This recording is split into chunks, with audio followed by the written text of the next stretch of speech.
Po nuk e di, nuk do të thosha dembelizmi, po është një epokë tjetër e gjeneratës juve, por gjenerata juve ndoshta mund themi që lexim klasik si kemi bërë në lexojnë më pak, por informacion më të nevojshëm kanë shumë sot, sepse informacioni që i duhet për nevojat e tyre, ata mund ta nxjerrin për 5 minuta, kur në ndoshta u dasht me prit një javë për kështu, janë po, leximi më i zorshëm, bile të them për shumë vepra ka qenë edhe problem si ta sigurosh një libër për të lexuar sot, kjo mundësi është më lehtë. Ndoshta gjeneratat e vjetra në kohën e kërkojnë atë kohën e vetë për të leximit, por unë konsideroj se gjenerata e re sot është më avancuar sepse arrin te informacioni i nevojshëm çka i duhet shumë më shpejt. Dhe është një konflikt i gjenerata, po megjithatë unë besoj shumë besoj se gjenerata e re do ta çojë edhe kulturën, edhe letërsinë në një shkallë pak më të lartë se ne që kemi qenë, sepse këtë krijon teknologjia dhe bota moderne, po mbi të gjitha Kosova e lirë. Që kemi Kosovën e lirë, do thotë e japmi edhe këtë mundësi që të dukemi para botës në shumë fusha, pra dhe në fushën e letrave shqipe. Prof, nëse kjo teknologji që e kem sot, kishte qenë në kohën e juaj, a e kishe pas ende dashurinë për lexim, apo i shkon më e lehtë edhe më thonë, më e lehtë për ty për me shkru, ose ndoshta ishe mirë më shumë me gjëra tjera?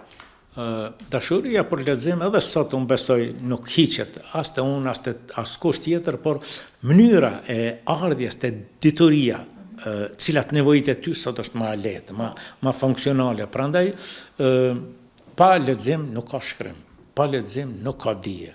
Dhe pa njohje të vlerave ndërkombëtare, edhe mbi gjitha kombëtare, pastaj ato ndërkombëtare, një popull nuk mund ta radhis veten në rangun e popujve civilizuar. Fatëbarësisht ne sot e kemi këtë mundësi dhe si popull jemi aty ku duhet. Sa i përket fëmijëve, prof, a mundesh me tregu sa ndihesh i lumtur me punën edhe me të ardhnat që i kanë fëmijët tu? A ju fol vazhdimisht që duhet ende më shumë me jep për të ardhmen e tyre? Po, si çdo prind, besoj që edhe ju e keni këtë problem në familjet tuaja se prindrit vazhdimisht vazhdimisht kërkon më shumë. Normalisht edhe ne që kemi punuar në arsim, i dim disa specifika të moshës, po nuk heqim dorë nga ajo përsëritja fjalëve që duhet lexuar, po nganjëherë na munden edhe fëmijët neve, sepse edhe po e përsëris atë që thash, ne për një informacion është dash shumë kohë, kurse fëmijët tanë sot për 5 minuta ta japin informacionin, kështu që është e mirë kjo kërkesa.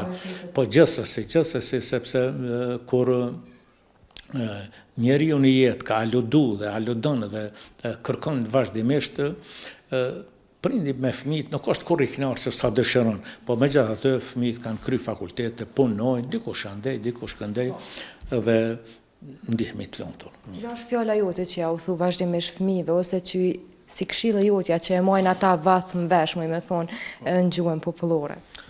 Po, detyra e prindit, po edhe e imja personale është të jeni të edukuar, kudo që shikoni veten pasqyre.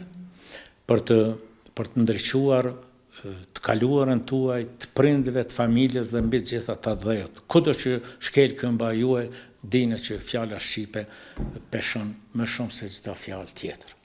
Prof, cili ka qenë libri që ti ke shkruar shumë libra, po cili ka qenë libri që i kalon më shumë përshtypje popullit, që e ki pa që për një me po e dojnë këtë libër? Nuk e di, unë kur e kam botu librin e parë Ndrydhja pikës K, që po e përsëris për herë, pastaj librin tjetër me poezi, se unë kryesisht merrem me poezi dhe kritik letrare dhe një përmbledhje me tregime. Libri i parë, si thash Drita Ragolli, është libër më i dashur. Libri i ti që është libër më i dashur? Libri më i dashur sepse njeriu me librin e parë ka vullnet, dashuri, ka frikë, këtë emocionet të përmbledhin në personalitetin tonë, vlera e një libri është nëse në një përmbledhjet poezive 5 lexues thonë se më ka pëlqyer një poezi e këtij libri, dihet që ka arrit vlera të komunikueshme. Por libri që për autorin është vështirë si prindi, a mund t'i ndaj fëmijët? Ashtu, edhe autori librat e vet janë prodhim i tij, nuk mund t'i ndaj, po megjithatë libri në vitin 2019 është vlerësuar si libri më i mirë në Republikën e Kosovës, duke marrë çmimin e Ministrisë Kulturës Ali Podrimja, libri duke pritur hijen tënde, është vlerësuar si libër i vitit, po tash e kanë vlerësuar ashtu edhe mbetet ai shpërblim si mirënjohje, si respekt,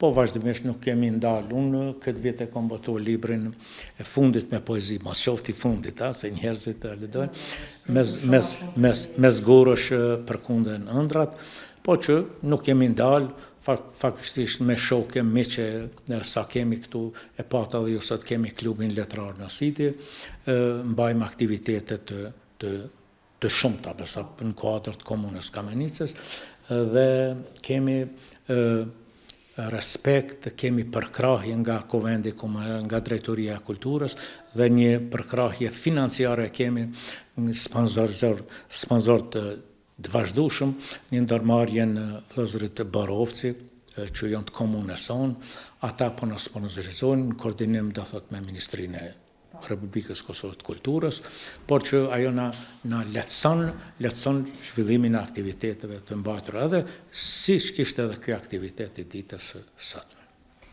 E prap çfarë këshilli kishe jap rinis sot? Rinis këshilla më e mirë e çdo njeriu, çdo familjari është lexim, edukat dhe ta duan atë. Nëse ishe sot rinin, se normalisht nëse e krahasoj me rinin e juj, rinia juj besoj që nuk ka pas gabime sa i përket edukatës, respektit edhe këtu veçana tjera. Ndërsa nëse ishe sot rinin edhe ishe një tri, muj me thonë, tu deviju, ose ishe që nuk është një interesum shumë për lexim, çka thu ti me vetën tënde? Është pak një zhgënjim i një kohë kur ti dëshiron diçka dhe nuk e gjen atë në praktik. Po megjithatë nuk brenga më e madhe është që Kosova po na shterret. Po e lëshojnë Kosovën një pjesë e madhe, ndërsa një pjesë e rinis që po depërtojnë edhe në botën e jashtme dhe sidomos pjesa e rinis që kryen fakultetin në Kosovë janë jashtëzakonisht të avancuar dhe do ta heqmi këtë dilemë se gjenerata re janë para neve. Ani pse ne mendojmë që kemi arrit shumë, sepse rinia sotme është më afër teknologjisë dhe më afër modernitetit botëror. Prap në atë kohë